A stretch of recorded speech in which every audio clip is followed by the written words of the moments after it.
The Daddy Framework Design Phase Competition Perspective. Several years ago, I was taking an online business strategy course, and I almost fell out of my seat. The professor was succinctly explaining a concept that had taken me several months to formulate on my own. This term was barriers to market entry. Although I didn't know it by its formal name, this concept had been a cornerstone to my company's growth strategy. Barriers to market entry are obstacles that both you and your competition must overcome to enter a given market. Simply put, they determine just how hard it is for a company to compete in a specific area. If you're the company that's trying to enter a new market, then you absolutely hate them. However, if your company is already successfully embedded in a market, then you absolutely love them because they limit your competition. The best way to beat a strong field of competitors is to compete with as few of them as possible. In boxing, wrestling, or any other sport that has weight classes, serious athletes pick a weight class that both fits their natural body size and has the least amount of competition. If faced between competing against 8 nationally ranked wrestlers in the 176-pound weight class in your region and only 1 ranked wrestler in the 167-pound weight class, then you may want to seriously consider losing a few more pounds. I'm sure this sounds nice, but you're probably wondering how this applies to your situation. This is how. Go back to your list of candidate NAICS codes and assess which ones are the most difficult for a company to perform. In my personal case, I looked at organizations and NAICS codes that either stated or implied special certifications or security clearances. Remember when I said the Daddy methodology used an iterative approach? Go back to the analysis phase and analyze actual RFP requirements for the services or products defined by your initial set of NAICS codes. Don't fret. This step is easier than it sounds because you already have access to all the necessary information. Go to sam.gov and search the opportunities for each NAICS code by buying organization. However, now you need to assess the actual RFP, and again, that stands for Request for Proposal for requirements.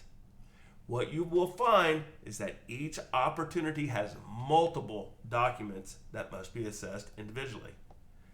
After seeing how big some of these documents are, you are probably going to curse me and completely chuck the idea of starting a federal government contracting company.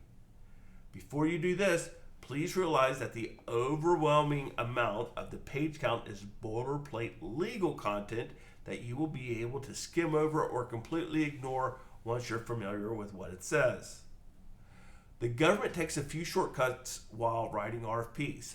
One shortcut that they use is to list page after page of all FAR or Federal Acquisition Regulation sections and only mark with an X the ones that are relevant to that requirement. Therefore, much of the documentation does not change from solicitation to solicitation. In these sections, only the locations of the X change. When you have a few proposals under your belt, you'll be skimming and flipping through the pages of an RFP like a whiz. Depending upon the size and complexity of the requirements, there still may be a hefty amount of dense text to closely review. Here's a trick that seasoned proposal writers use that will save you countless hours. Download the applicable solicitation documents on your computer and search for the following terms: shall, will, must, secret, certification, bidder, prime, and contractor. The Control F command will provide you with a search screen for PDF documents. For MS Word documents, simply go to the Find menu bar under the Home menu and search for the above words.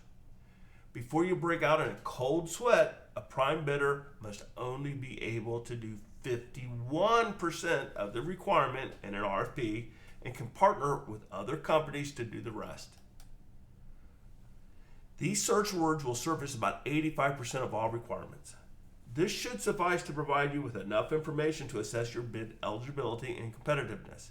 Again, the point is to find opportunity types, for example, customer and service offering pairings, that you can perform but believe that few of your small business competitors would be able to do.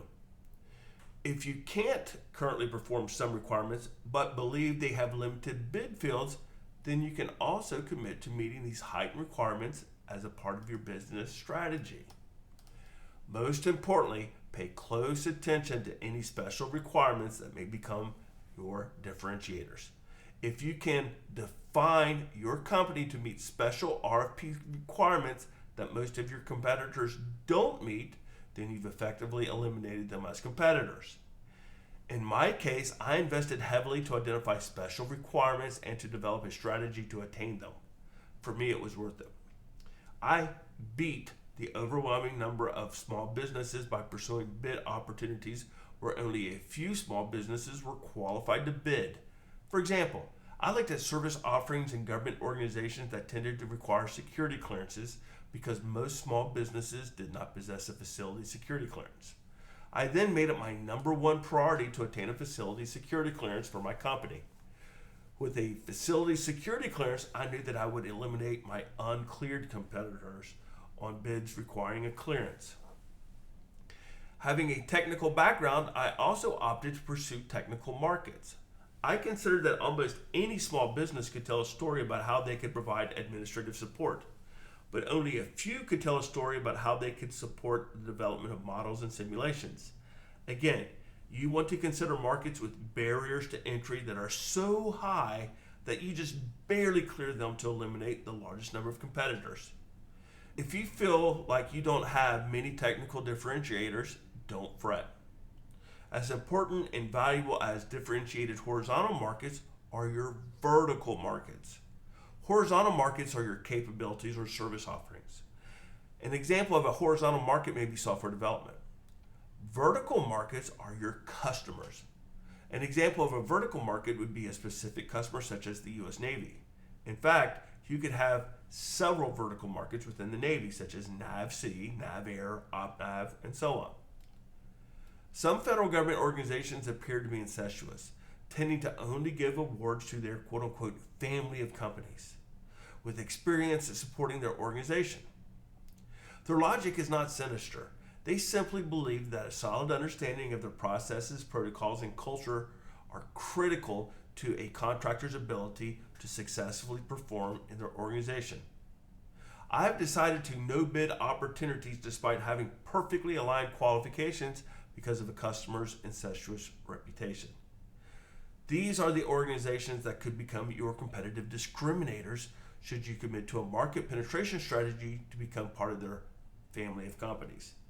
If you do, then your competitive field drops off very dramatically. Finally, your small business set-aside category will be your most relevant competitive field. These set-aside categories include women-owned small businesses, WOSB, the 8A program that is comprised of mostly minority-owned businesses, service-disabled veteran-owned small businesses, SDVOSB, and historically underutilized business zone, hub zone companies. Unfortunately, you don't have much leeway to choose your set-aside category because most of them deal with the company's owner's sex, race, and military service history. These are fixed characteristics of the owner. However, qualifying for hub zone status is different. Being a hub zone company deals with your company's characteristics, and you can control these. You can control whether your company meets the requirement of being a hub zone company, especially when you're a startup. You will want to consider becoming a hub zone company because most government agencies horrifically fail to meet their small business set-aside goals for hub zone companies. There's simply not enough to take the full designated earmark, leaving several billions of dollars in hub zone earmarks on the table every year. I'll talk about this later, but this is the 500-pound gorilla in the room when discussing competitive fields, and I wanted to introduce this subject in this section. In my case, investing in strategies to overcome barriers of market entry paid incredibly high dividends. Although I had some differentiated horizontal capabilities in operations research, I finally committed to filing my application for service disability to compete in SDVOSB set-asides. I also invested years into penetrating the intelligence community. I focused on the intelligence community because it has the ultimate barrier to entry. In all practicality, you must already be supporting the intelligence community to even see some intelligence community bid opportunities. Of course, this begs the question, how can any new company ever win their first intelligence community bid? This is a classic chicken and egg dilemma. When I was on the outside looking in, I hated this predicament. However, my considerable investment to overcome this barrier to entry ultimately paid off. After I cracked the code to see and bid on intelligence community opportunities, my diligence was rewarded with an immediate $35 million contract doing intelligence community work. I beat this chicken and egg situation by entering a mentor protege program that was sponsored by an intelligence community agency. However, there are other ways to beat a chicken and egg situation. One of the most common ways is to provide a potential prime bidder with an incredibly cheap subcontractor personnel, therefore maximizing the prime bidder's profit at the subcontractor's expense. Should their bid team be awarded the contract, I can assure you that the subcontractor's potential financial losses will be the best investment that they'll ever make, having gained access to an incestuous market. I know the horse that I'm beating has died long ago, but I must emphasize that you don't want to fish off the same pier as everybody else. There are too many lines in the water for too few fish. You want to crawl under the low-hanging tree limbs, away from the multitudes of fair-weather anglers. You want to cast your line where you frequently get it caught in the tree limbs and get snagged in the rocks. You also want to be fishing with different bait. Go for the finicky fish that are only biting live bait versus rubber worms. Your line may not be in the water as much as if you dropped it from the pier, but your chances of catching a fish will be greatly improved. By using an iterative approach to explore various intersections of the four perspectives just discussed, you can now focus on specific horizontal and vertical markets that provide you with the highest probability of success. This is where you must balance having the largest number of opportunities to pursue with limiting your competitive field. Again, don't be afraid to focus on a small, closed market if you have a strategy to enter the competitive field and successfully compete. The point is to find the intersection that gives you the highest probability of success, not necessarily the largest number of bid opportunities. The company that I defined to address my problem statement leveraged my previous military service. I wanted to limit my competitive field to one of the designated set-aside groups and pursued service-disabled veteran-owned small business status. I also believed that my best opportunity for success was in a niche field with fewer competitors. However, very few organizations had operations research solicitations for wargaming where I had experience. So I broadened my knowledge base to apply operations research in other areas, such as logistics analysis, financial forecasting, and engineering services. Like wargaming, solicitations in these areas typically require bidders to possess a top secret facility clearance.